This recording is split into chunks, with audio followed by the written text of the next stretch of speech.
Dan kita akan masuk ke dalam khotbah Fatsal pertama ayat 1-3 di dalam buku Ibrani.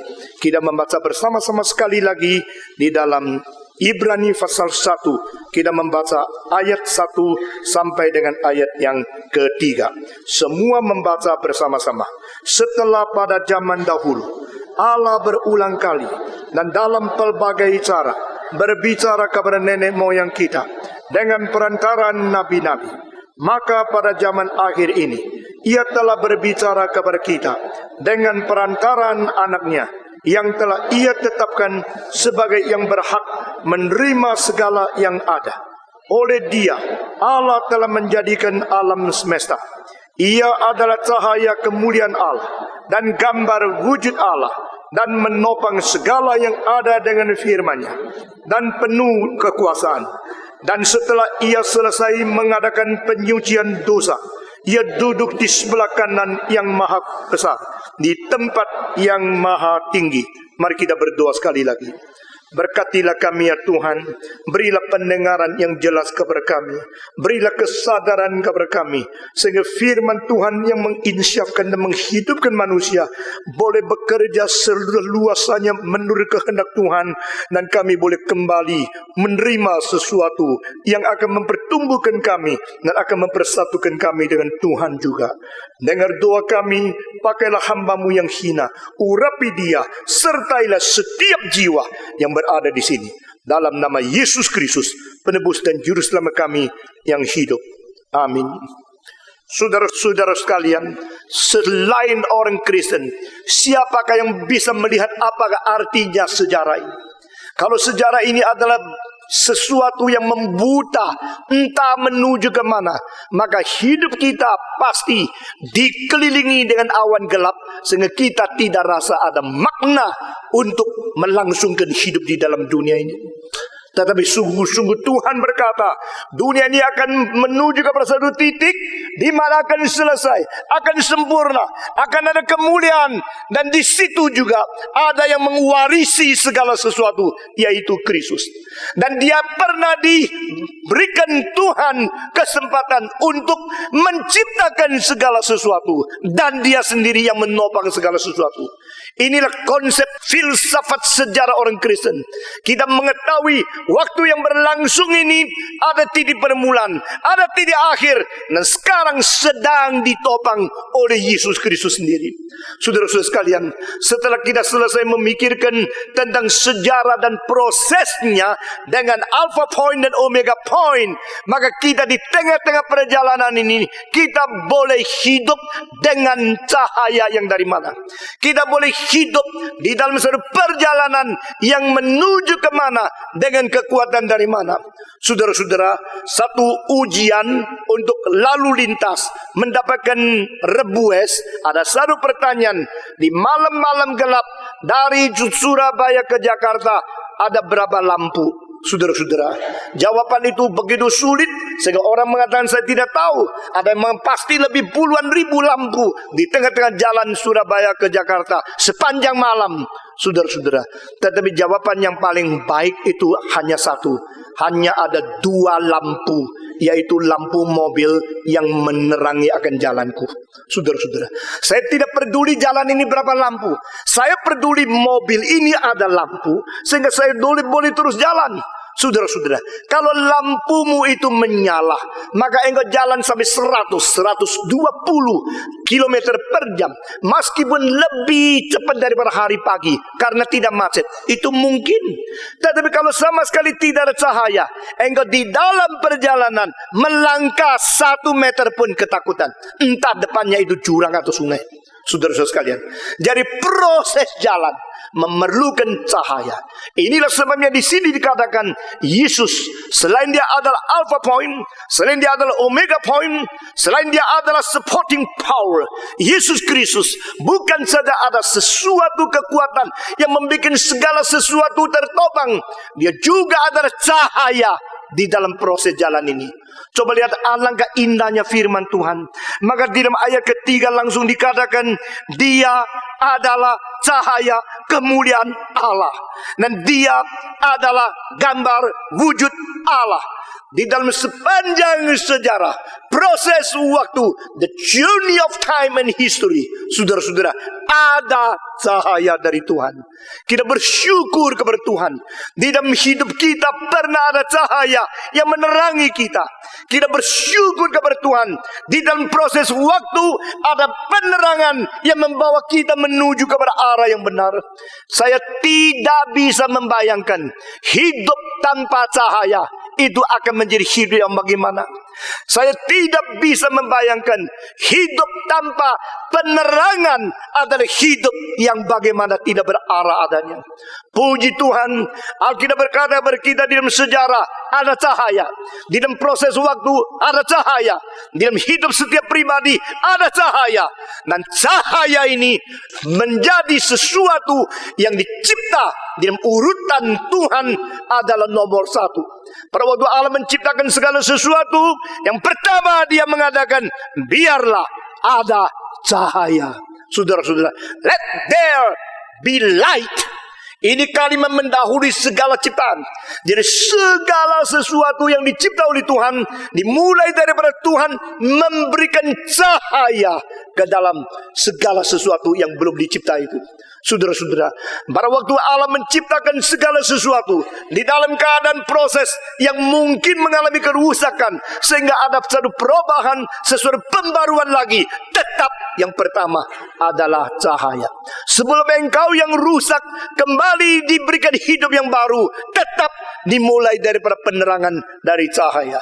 Maka Tuhan kita adalah Tuhan yang memerintahkan cahaya keluar dari kegelapan, lalu bersinar ke dalam hati manusia. Tuhan adalah Tuhan yang menginginkan cahaya menerangi akan manusia yang hidup. Saudara-saudara, let there be light. Biarlah terjadi terang.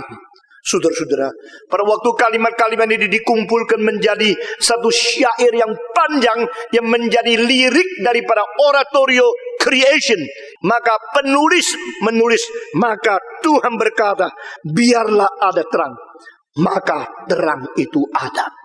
Waktu makalah ini diberikan kepada Joseph Haydn, saudara-saudara, Joseph Haydn melihat ini, lalu penulis lirik dan orang yang menyuruh dia bikin oratorio memesan kepada dia, waktu engkau menulis sampai sini tidak boleh ulang-ulang, hanya boleh muncul satu kali saja. Wah, ini tantangan yang besar luar biasa. Karena di dalam semua lagu Mesias yang ditulis oleh George Frederick Handel berpuluh-puluh tahun sebelumnya adalah memakai cara kuntepung, sehingga counterpung itu memungkinkan sesuatu pengulangan terus menerus. And he shall purify, and he shall purify, and he shall purify, and he shall purify. For unto us a child is born, for unto us a child is born. Tetapi ini tidak bisa. Hanya bisa tulis satu kali. Tuhan berkata, adalah terang, maka terang adalah. Wah, dia gemeter sekali untuk menulis lagu yang mencetuskan dan mengutarakan kebesaran ciptaan Tuhan yang pertama ini. Maka dia luar biasa ditantang, saudara-saudara. Dan dia telah memakai segala teknik yang mungkin untuk menciptakan, menggubah lagu ini. Akhirnya dia betul-betul cuma satu kali. Dengan keadaan yang sangat pelan sekali musik masuk. Lalu satu suara dari bariton yang mewakili Tuhan berkata, lalu Tuhan berkata, biarlah ada terang. Maka terang itu adalah. Di situ musik masuknya mendadak dengan satu pukulan berhenti, dan ada suara, adalah terang. And there was light. Pada waktu terang itu muncul, kira-kira dituntut suara dari lembut menjadi keras, kira-kira perbedaan volumenya 20 kali. Saudara-saudara, dengan keadaan dramatis seperti demikian, maka kur itu harus menyanyi, maka adalah roh Allah bekerja di dalam bumi. Lalu Tuhan berkata, biarlah ada terang, maka that was light. Dengan suara keras luar biasa, dan seluruh orkestra masuk. Saudara-saudara, pada waktu pementasan pertama di Vienna, maka Haydn sendiri datang. Dia khusus mau tahu kalimat itu dinyanyikan sukses tidak? Apa yang dia gubah itu jadinya apa? Jadi dia ingin tahu kalau sesudah dinyanyikan di pementasan performance yang pertama, itu jadinya apa? Maka dia duduk di sangat depan.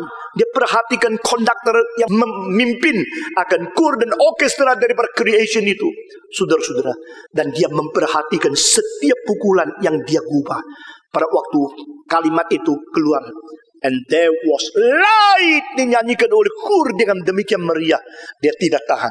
Dia nangis. Dia mengetahui Roh Kudus telah memimpin dia, telah membantu dia menyukseskan lagu itu. Dan dia berdiri berteriak, itu bukan dari saya. Itu bukan dari saya. Itu dari Tuhan Allah yang menolong aku. Waktu itu dia sudah sangat tua.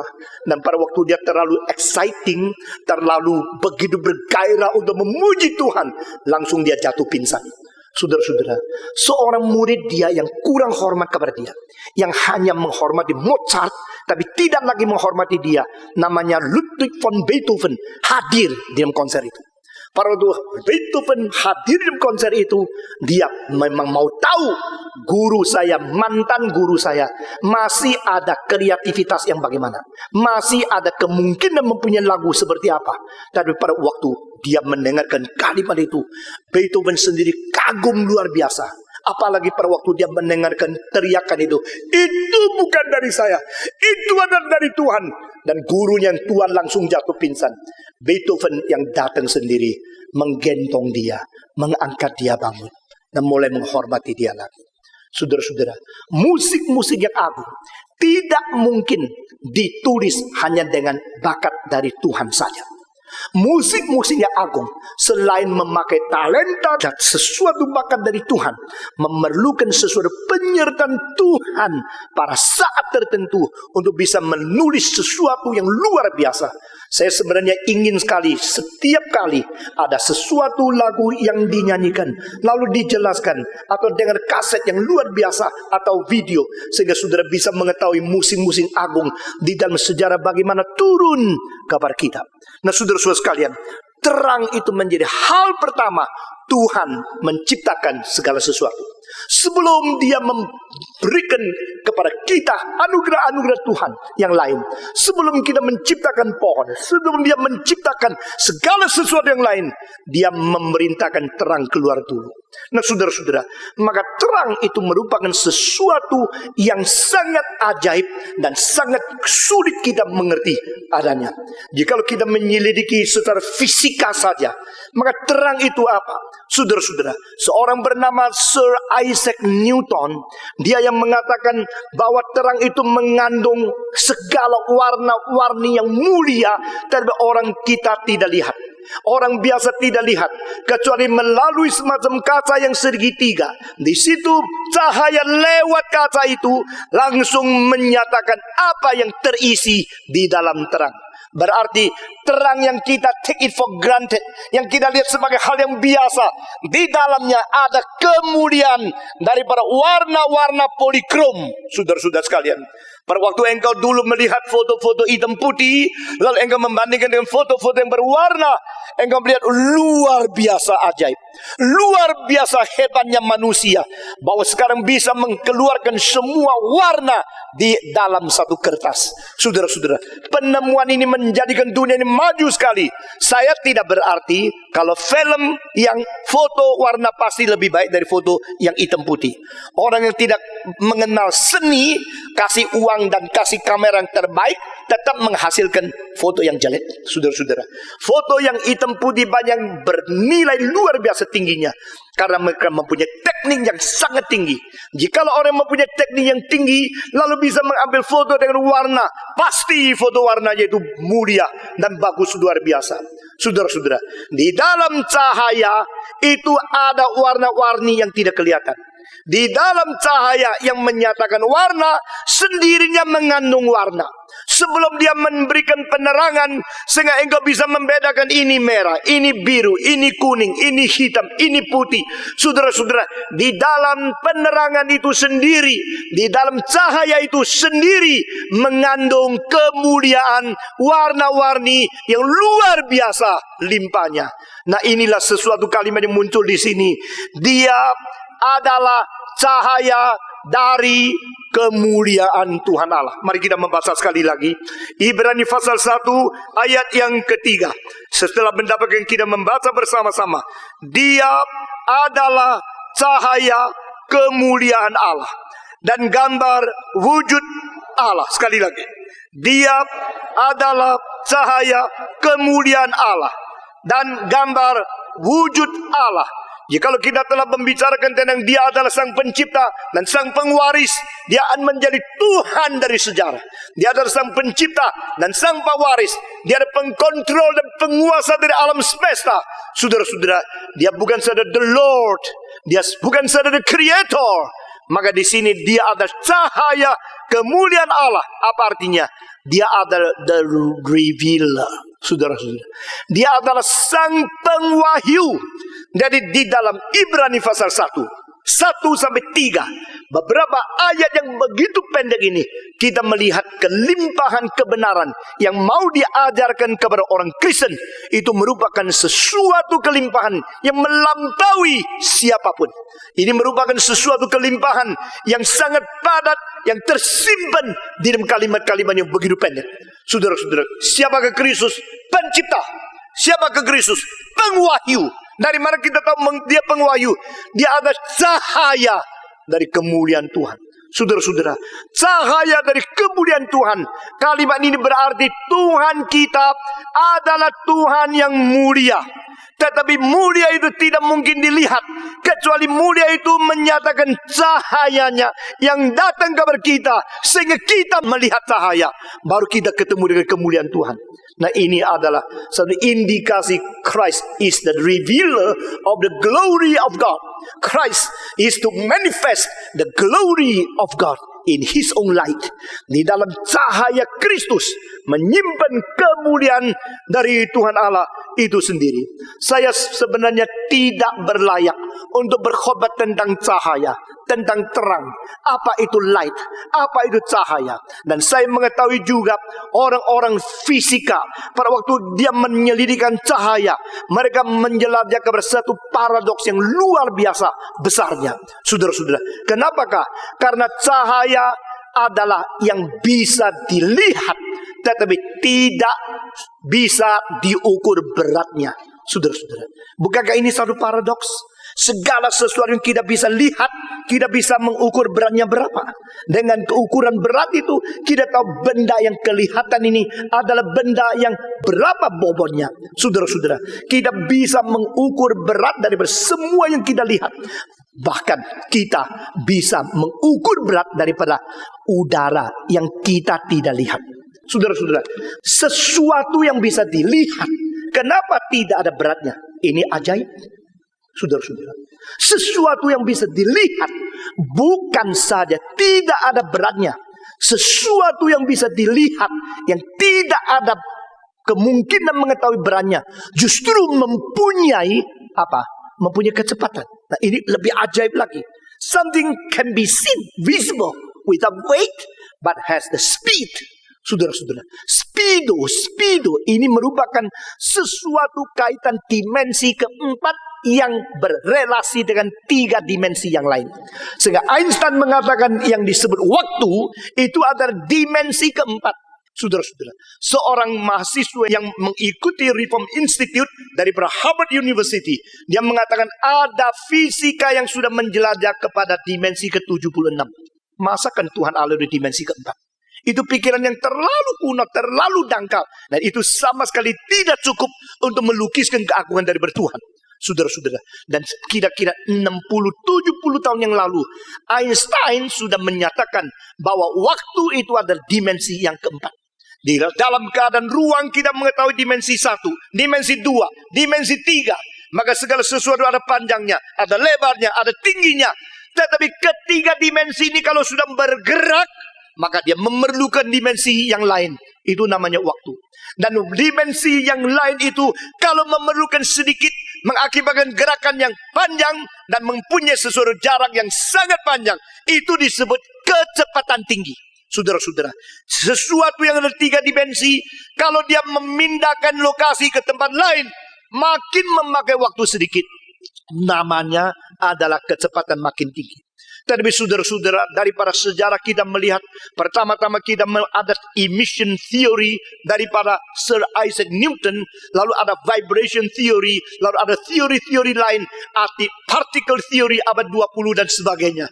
Saudara-saudara sekalian, di dalam Einstein memikirkan bahwa cahaya itu tetap tidak mempunyai sesuatu arah yang lurus seperti apa yang dipikirkan di dalam sejarah tradisional. Tapi menurut dia, benda yang besar sekali, cahaya lewat ada pengaruh yang membuat cahaya itu bengkok, sehingga itu tidak mutlak menjadi relatif. Nah, ini semua penemuan di abad ke-20 yang sangat berlainan dengan zamannya Sir Isaac Newton, membuktikan bahwa manusia tidak boleh seperti zaman modern yang terlalu kaku memutlakkan pikiran manusia sendiri. Karena ada hal-hal yang sebenarnya kita tidak tahu. Dan penemuan-penemuan menyatakan makin banyak pengungkapan daripada paradoks daripada cahaya itu. Cahaya itu apa sih? Terang itu apa sih? Yesus adalah terang. Yesus itu adalah paradoks. Yesus adalah terang. Yesus memang sulit tidak mengerti. Terang itu bisa dilihat. Bisa. Terang itu ada perannya? Tidak. Terang itu tidak bisa lihat? Tidak. Terang itu ada kecepatan? Ada. Paradoks bukan? Terang itu cepatnya sampai kapan? Sampai abad ke-19. Orang-orang seperti Huygens, orang-orang seperti Foucault, dan akhirnya sampai Einstein. Makin lama makin maju kita mengerti terang. Dan pada abad 19 sudah ditemukan kecepatan terang itu adalah 1 detik 186.000 mil. Saudara-saudara, bumi putar seluruhnya dunia ini. Satu kali putar bumi kira-kira hanya 24.000 lebih mil. Sehingga bumi ini hanya memerlukan 1/7 detik untuk cahaya itu keliling dunia satu kali. Dengan keadaan kecepatan demikian, kenapa kok bisa ditemukan? Orang yang temukan kok bisa dibuktikan yang ditemukan udah benar? Ini semua saya tidak ngerti.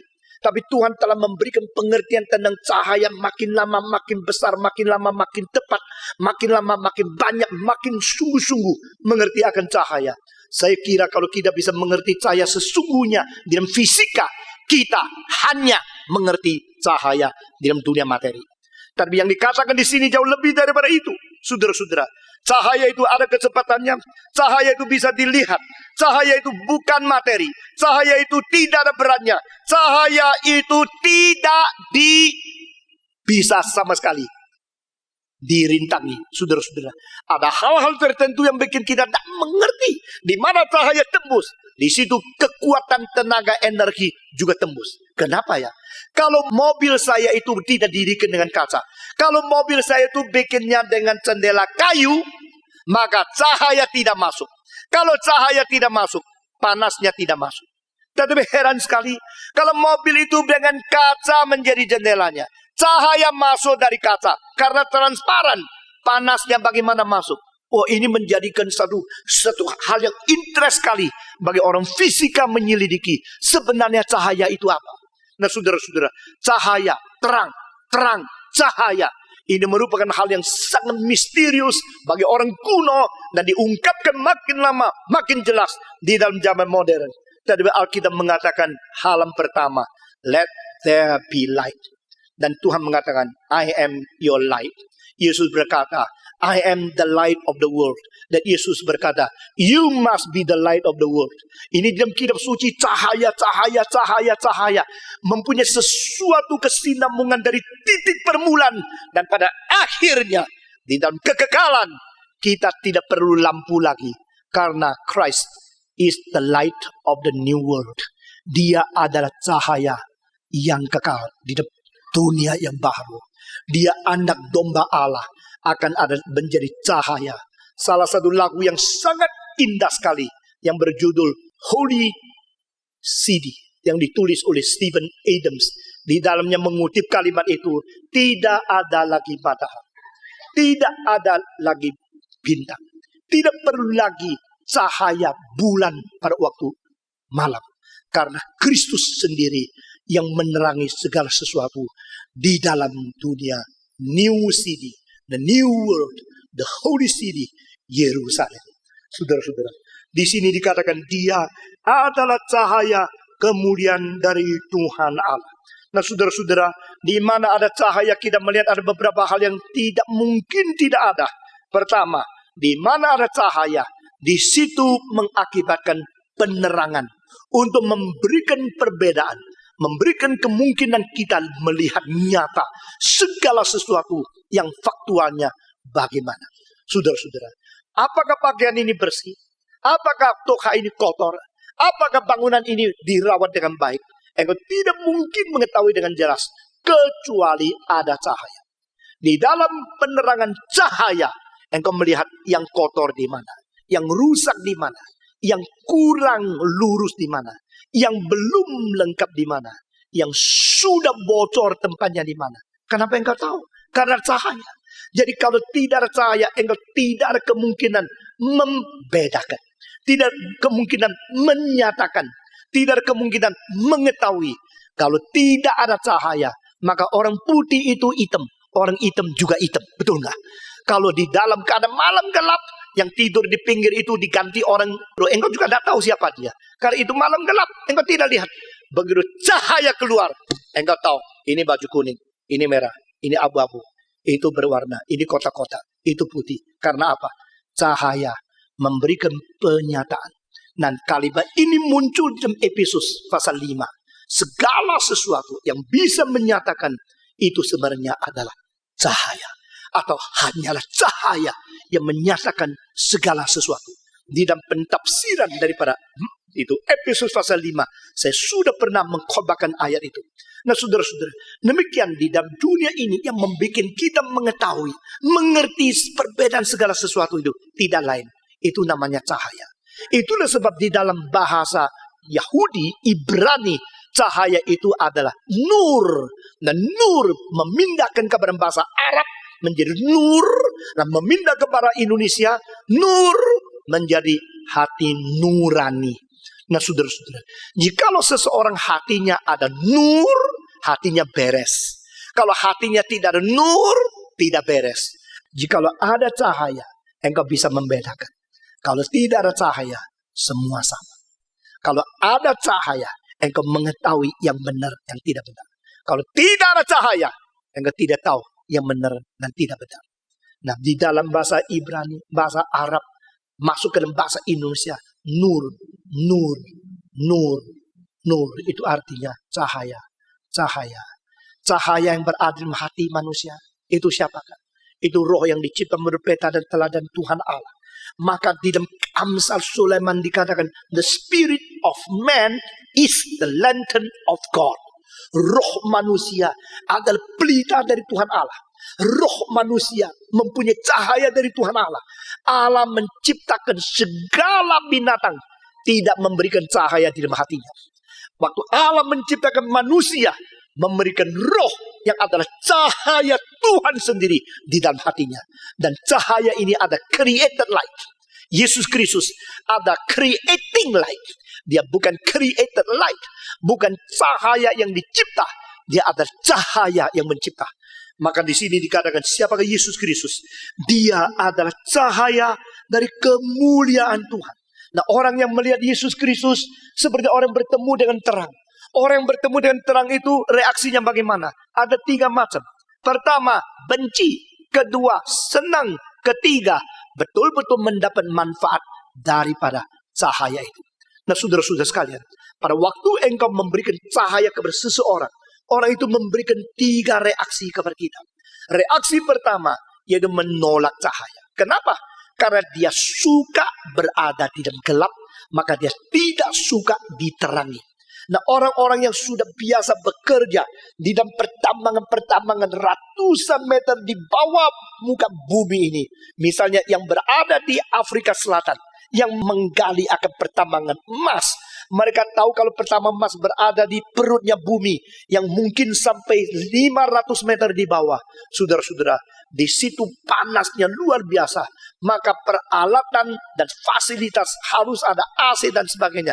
Kalau tidak, engkau bisa mati di dalamnya. Nah, Nah saudara-saudara, makin dalam, makin panas, makin dalam, makin panas. Nah mereka yang bekerja di situ tidak ada cahaya di luar. Mereka pakai lampu. Tapi lambat laun mereka yang sudah biasa di dalam. Maka diafragma daripada ini mata mereka menjadi makin besar, menjadi besar, menjadi besar. Sehingga cahaya sedikit pun sudah cukup untuk mereka melihat segala sesuatu. Tetapi saudara-saudara, kalau mereka diangkat keluar daripada pedalaman bumi itu, langsung ke permukaan bumi, langsung melihat matahari, mereka mungkin sekali menjadi orang buta. Karena apa? Karena belum sempat untuk menyesuaikan diafragma daripada mata itu. Langsung mereka kena cahaya besar. Sangat bahaya untuk merusak segala syarat yang berada di dalam mata mereka. Nah saudara-saudara, orang yang biasa berada di kegelapan, mereka tidak mau terima terang mendadak. Orang yang hidup di dalam dosa tidak mau menerima teguran firman Tuhan mendadak. Saudara-saudara, itulah sebab Tuhan Yesus berkata, ada orang yang tidak suka terang. Mari kita baca Yohanes pasal 3. Kita membaca bersama-sama. Injil Yohanes pasal yang ketiga. Yesus adalah terang. Dan terang ini datang ke dalam dunia. Lalu kita melihat bagaimana reaksi dunia. Yohanes pasal ketiga ayat yang ke-17. Sebab Allah mengutus anaknya ke dalam dunia. Bukan untuk menghakimi dunia. Melainkan untuk menyelamatkannya oleh dia. Barang siapa percaya kepadanya, ia tidak akan dihukum. Barang siapa tidak percaya, dia telah berada di bawah hukuman. Sebab ia tidak percaya dalam nama anak tunggal Allah. Dan inilah hukuman itu. Terang sudah datang ke dalam dunia semua. Tetapi manusia lebih menyukai kegelapan daripada terang. Sebab perbuatan-perbuatan mereka jahat. Sebab barang siapa berbuat jahat, membenci terang. Dan tidak datang kepada terang itu. Supaya perbuatan-perbuatannya yang jahat itu tidak nampak. 21 semua membaca. Tetapi barang siapa melakukan yang benar, ia datang kepada terang, supaya menjadi nyata bahwa perbuatan-perbuatan dilakukan dalam Allah. Nah di sini pasal ketiga ayat 21 Yohanes mengatakan kepada kita ada dua macam orang reaksi kepada terang. Pertama, benci terang. Kedua, datang kepada terang. Mengapa ada orang membenci terang? Karena mereka hidup di dalam kejahatan. Mereka berbuat di dalam kegelapan. Mereka lebih suka kegelapan dari suka terang. Pertama kali saya ke Manado, saya masih muda sekali. Khotbah saya menyerang dosa, menunjukkan segala kesalahan dengan keras sekali. Lalu pada satu hari, karena kebaktian itu dari 1.000 menjadi 8.000, menjadi 9.000, sampai gereja tidak cukup sampai di tengah jalan, lalu lintas tidak bisa jalan. Maka kita pindah ke sesuatu halaman besar dari gereja sentrum di Manado. Pada waktu itu banyak orang datang, makin lama makin banyak. Setiap hari bisa menambah 1.500 sampai 2.000 orang. Jadi kota yang lain dengar siaran radio, mereka datang dari Tinoor, dari Tondano, daripada kota-kota yang lain, semua kumpul di Manado. Dan malam terakhir hampir 16.000 orang. Saudara-saudara, tapi heran sekali, ada seorang pendeta yang biasa suka khotbah, tidak datang. Tidak datang, lalu seorang Kristen ketemu dia di pasar. Engkau tahu tidak ada kebaktian yang besar, yang penting sekali, dan khotbahnya bagus sekali. Kenapa itu tidak datang? Pendeta itu mengatakan, maaf, saya tidak berani datang. Karena saya tahu teguran dosanya hebat sekali. Dan saya takut di hadapan banyak orang, dosa saya tertegur. Selama ini saya sendiri tahu saya banyak hal yang tidak beres. Pendeta itu menjawab demikian. Orang itu kembali berkata kepada saya baru tahu ada pendeta yang tidak suka dengar khotbah. Ada pendeta yang tidak ikut kebaktian-kebaktian yang menegur dosa. Karena mereka sendiri masih hidup di dalam dosa. Saya tanya lagi, dosa apakah? Dia mengatakan, dosa masih bergaul dengan cara-cara tradisional. Masih pakai opok-opok. Masih memegang ilmu sihir. Jadi pada waktu mereka mengadakan satu pertemuan, mereka cari dulu sama dukun. Lalu pendeta yang mau cari dukun itu dalam nama Yesus membuka kebaktian. Pada waktu kebaktian-kebaktian yang betul-betul mengakibatkan kebangunan iman yang sejati diberikan. Mereka tahu itu salah. Dan mereka belum mau bertobat. Mereka tidak mau datang. Saudara-saudara sekalian, Alkitab mengatakan, ada orang yang tidak suka terang. Maka mereka menolak supaya mereka boleh terus hidup di dalam kegelapan. Saya tidak berarti di Manado pendeta-pendeta semua demikian. Saya percaya di Manado banyak pendeta yang baik. Tapi ada di mana-mana, termasuk ada di dalam badan gereja Reform Injili, ada orang-orang yang tidak tulus. Saudara-saudara, di dalam hidup Yesus Kristus, kita melihat persis orang Israel yang berkata kepada Allah, Mesias datanglah, Immanuel datanglah, Mesias datanglah. Mereka seolah-olah beribadah. Mereka seolah menunggu kedatangan Yesus. Tapi saudara-saudara, pada waktu Yesus sungguh-sungguh datang, mereka benci dia. Karena apa? Khotbahnya terlalu keras. Karena apa? Yesus membongkar dosa mereka. Karena apa? Karena mereka tidak bersedia bertobat. Maka mereka yang saben hari berdoa, Mesias datang, Mesias datang, justru adalah orang yang membawa Yesus kepada Pilatus, kepada Kayafas, kepada Herodes, dan kepada Golgota. Saudara-saudara, mengapa? Karena mereka benci terang. Mereka tidak cinta terang. Orang macam kedua, suka terang. Karena mereka mau hidup di dalam terang, supaya mengetahui yang dikerjakan itu sesuai atau tidak dengan kehendak Allah. Orang yang suka datang kepada terang, Yohanes mengatakan, mereka menyatakan bahwa mereka hidup dan bertingkah laku di hadapan Tuhan Allah. Maka mereka suka terang, suka cahaya. Saudara-saudara, barang siapa yang makin gelap, makin benci terang. Dan kalau terang sudah datang, maka akan membongkar segala sesuatu. Saudara-saudara, ini prinsip Alkitab. Di mana orang hidup di dalam terang, dia suka terangnya lebih besar. Di mana orang hidup di dalam kebaikan, dia mau dicahayai oleh terang, tidak takut. Di mana orang berbuat jahat, di situ manusia mau kegelapan dan benci kepada terang. Itulah sebab Yesus harus dipaku di atas kayu salib. Saudara-saudara, engkau menjadi orang Kristen juga demikian. Alkitab berkata, engkau adalah anak-anak terang. Kita adalah anak-anak terang semua. Kita adalah anak-anak terang. Engkau bilang di dalam dua macam ini, cinta terang, benci terang. Ada lagi tiga, ada. Yang menemukan kemuliaan di dalam terang. Bukan saya suka terang. Terang mencahayai saya. Lalu saya memperalat terang untuk studi. Saya melalui terang saya bisa jalan. Melalui terang saya tahu arah. Tapi saudara-saudara, ada semacam lagi. Dia mau menjadikan terang itu semacam objek penyelidikan. Objek kenikmatan. Maka dia mau membongkar, mau mengetahui di dalam terang itu apa. Bukan terang mengetahui apa yang ada di dalam gelap.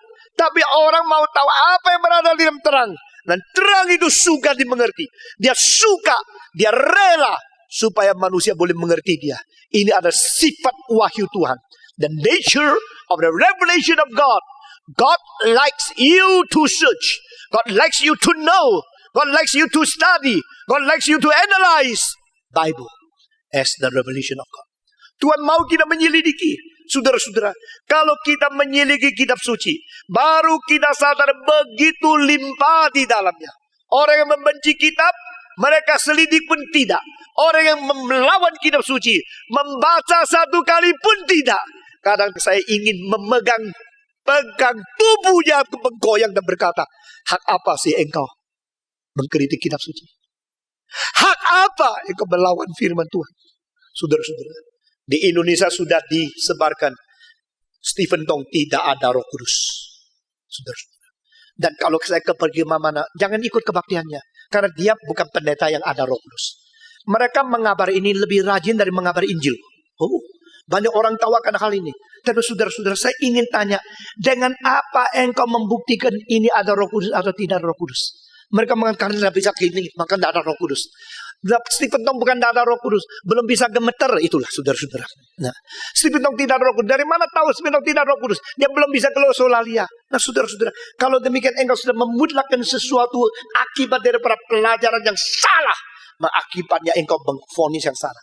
Maka 3 bulan terakhir saya terus memikirkan satu hal.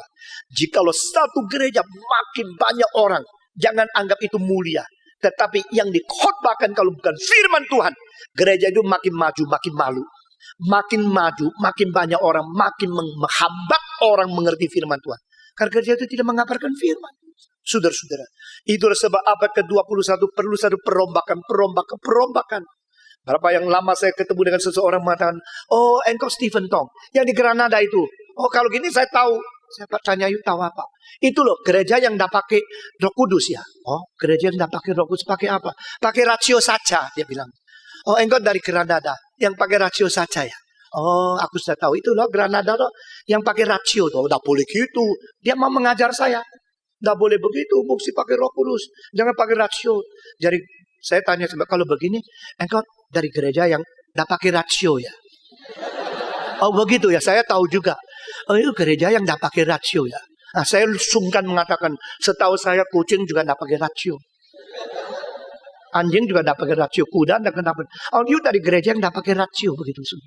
Siapa yang dualisme kan? Kalau pakai rasio tidak Roh Kudus, kalau pakai Roh Kudus tidak rasio. Inilah ajaran-ajaran yang tidak ada rasio. Tetapi sudah biasa demikian. Maka engkau tidak bisa menemukan cahaya yang berada di dalam Kristus mengandung kemuliaan Tuhan Allah. He is the light of the glory of God.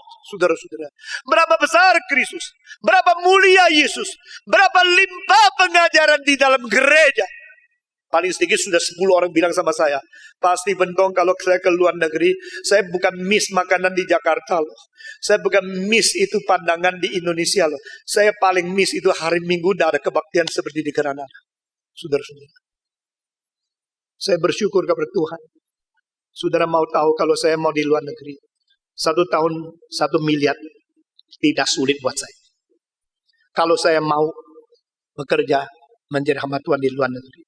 Saya sudah pernah dijanjikan kalau you mau pindah ke kota ini, 1 tahun saya mendukung pelayanmu paling sedikit $200,000 untuk pekerjaan. Permulaan $1 juta kita dukung. Saya tolak, saya mau di Indonesia.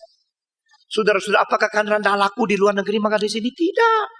Ini negara perlu digarap. Bukan karena saya mau ngacau. Bukan saya mau mendirikan satu gereja di antara sekian banyak gereja, lalu dirikan satu lagi untuk bersaing. Tidak. Kita perlu. Zaman ini perlu. Yang perlu banyak bukan? Tiongkok juga perlu bukan? Taiwan juga perlu. Hong Kong juga perlu. Saudara, semua perlu. Saya kalau di sini, saudara-saudara, engkau sudah biasa. Begitu saya mulai di Singapura, kali pertama saja sudah 1.000 orang. Saudara-saudara. Di sini saya bikin kebaktian bahasa Mandarin. Sudah 8 tahun masih 350 orang. Hari pertama di Singapura langsung 1.000 orang. Kalau kita mau kerja lebih besar, lebih banyak untuk diri kita, gampang. Tetapi tidak. Karena apa? Kita mengetahui selain pimpinan Tuhan jelas, 1 langkah saya tidak mau sembarang gerak. Tapi tahun depan mungkin saya akan keliling 5 negara setiap minggu. Engkau bilang kayak orang gila. Memang betul-betul ada gilanya. Gila rohani. Saudara-saudara. Orang-orang yang gila, kebanyakan gila yang tidak beres. Gila menurut pekerjaan Tuhan. Terlalu sedikit. Itulah sebab gereja tidak maju. Saya berani tangguh yang dengar khotbah di sini tidak mungkin menjadi lebih bodoh. Pasti lebih pintar. Saya berani tangguh secara pelayanan saya begini mengakibatkan sesuatu pengaruh yang engkau tidak bisa tidak ngaku. Waktu engkau mau malas, mikir Stephen Tong langsung tidak berani malas. Dengan sendirinya. Inilah efek-efek yang saya sudah lihat. Karena Tuhan mau pakai orang yang sudah mulai usia tua. Tetap membakar semangat zaman ini. Saudara-saudara. Cahaya di dalam Kristus mengandung kemuliaan Tuhan Allah yang tidak habis-habis kayanya. Dan di manakah kita menemukannya? Maafkan saya mengatakan satu kalimat. Saya agak kecewa dengan pendidikan teologi semua. Termasuk sekolah teologi yang kita dirikan sendiri. Karena mau tidak mau manusia itu lambat laun tertidur dalam sesuatu ide, mimpi yang tidak sesuai dengan rencana Tuhan yang asli. Saya harap kita bisa makin lama makin membaiki. Sehingga lebih banyak orang melihat kekayaan, kemuliaan di dalam cahaya Tuhan. Saudara-saudara, apakah kita bisa menggugah manusia? Apakah kita bisa memberikan cahaya, menerangi manusia? Apakah kita bisa menjadi terang? Di mana terang berada, di situ menyimpan energi, heat, kekuatan kepanasan. Mengapa kita dingin, tidak suam? Mengapa kita tidak berkobar-kobar? Mengapa tidak berapi-api? Mengapa kita tidak menggebu-gebu? Mengapa kalau cari uang kita luar biasa ngototnya? Tahu, tetapi mau mencari kebenaran Tuhan begitu dinginnya. Mengapa kita kalau ada profit, kita langsung bergairah? Tapi kita tidak merasa mengabar Injil, menginjili orang lain, memberitakan pekerjaan Tuhan, ikut kebaktian doa, membawa jiwa lain, itu sesuatu yang profit. Karena kita rasa itu tidak penting. Tidak ada itu tidak apa. Kalau tidak ada uang bisa mati. Cilakalah engkau, saudara-saudara. Berapa banyak orang yang mimpi uang, dan waktu beberapa tahun yang lalu mereka di Injil, mereka menghina. Sekarang di mana? Jangan sombong. Banyak orang-orang kaya sekarang, angka kekayaan mereka ada minus karena hutangnya belum bayar. Engkau giat berpuluh-puluh tahun hanya cari uang, hanya cari profit. Dan engkau tidak memikirkan bagaimana mendapatkan jiwa, bagaimana memenangkan, bagaimana mengetahui kekayaan, kemuliaan yang tersimpan di dalam cahaya Kristus. Saudara-saudara, engkau bersyukur kepada Tuhan kalau setiap minggu bisa dengar satu kali seperti ini. Sesudah itu selesai. Silakan selidiki, silakan belajar lebih banyak, silakan bekerja lebih banyak. Sebab yang kau untung dan kau peroleh, apa saja seluruh dunia, di dalam surga tidak ada tempatnya. Saudara-saudara, tapi yang kau kerja bagi Tuhan, yang kau injili, yang kau peroleh dengan kuasa kemuliaan Tuhan, itu akan disimpan di sama sampai selama-lamanya. Saudara-saudara, bukan saja demikian. Di dalam cahaya ada kemuliaan polikrom. Di dalam cahaya ada heat and the energy yang tersimpan. Tidak ada cahaya yang tidak mengandung energi di dalamnya. Saudara-saudara, di dalam cahaya ada sesuatu kekuatan untuk memberikan petunjuk arah. Di mana engkau menjadi orang Kristen, di situ orang sekitarmu melihat arah. Di mana engkau menjadi orang Kristen, engkau memberikan arah yang benar kepada orang lain. Karena engkau cahaya. Yesus berkata, you are the light of the world. Saudara-saudara, dan Yesus adalah cahaya yang asal, yang induk, yang sumber itu. Dan terakhir, di mana ada cahaya, di sana ada pengorbanan diri. Yesus menjadi cahaya yang mulia. Dia tidak pernah menjadi satu hidup yang membuat kita jauh dari Tuhan, atau kita tidak ada sesuatu yang bisa belajar. Yesus menjadi cahaya, dan dia berkata, engkau juga adalah cahaya. Dia adalah cahaya yang membakar diri, yang mengorbankan diri. Dan dia mau kita juga mengorbankan diri, supaya kita boleh menjadi cahaya seperti dia adalah cahaya. Saudara-saudara, emas bercahaya, refleksi saja, tidak bercahaya daripada diri. Namun demikian, emas sudah pernah dibakar dan dimurnikan. Berlian mengkilap, berlian sudah pernah diasah, pernah dipotong, pernah dilicinkan, baru bercahaya. Demikian, kalau kita mau bercahaya, biar kita berkata kepada Tuhan, make me a sacrifice. Make me a student of Jesus Christ. Make me learn from my Lord in order to reflect the shining glory of God, to be the light of the world. Maukah saudara, engkau berkata kepada Tuhan, jadikan saya cahaya, cahaya di dalam dunia ini. Karena Yesus Kristus adalah cahaya yang menyatakan kemuliaan Tuhan Allah. Mari kita tutup kepala. Kami bersyukur kepadamu ya Tuhan. Engkau dari surga telah bersinar ke dalam dunia. Engkau adalah cahaya kemuliaan Tuhan Allah, yang menyatakan segala kehendak dan kebenaran Tuhan, yang menyatakan kesucian kebajikan, yang menyatakan segala sesuatu yang melampaui marifat daripada manusia. Kami yang berada di dalam dunia boleh disinari, boleh diberikan pencerahan, diberikan iluminasi secara demikian. Kami berterima kasih. Ajarkan kami bukan melarikan diri dari terang. Ajarkan kami bukan hanya menikmati apa yang diberikan oleh terang. Ajarkan kami supaya kami boleh menyelidiki dan melihat, dan boleh mengerti dan sadar alangkah kekayaannya yang besar, yang berada di dalam terang Tuhan, yaitu kemuliaan Tuhan Allah. Kiranya Engkau sendiri menggugah kami, memberikan kekuatan kepada kami, dan membawa kami makin dekat kepada Engkau, terang dunia. Kami adalah anak-anak terang. Kami berterima kasih kepada Engkau. Beri kekuatan kepada kami Tuhan. Dalam nama Tuhan Yesus Kami bersyukur dan berdoa. Amin.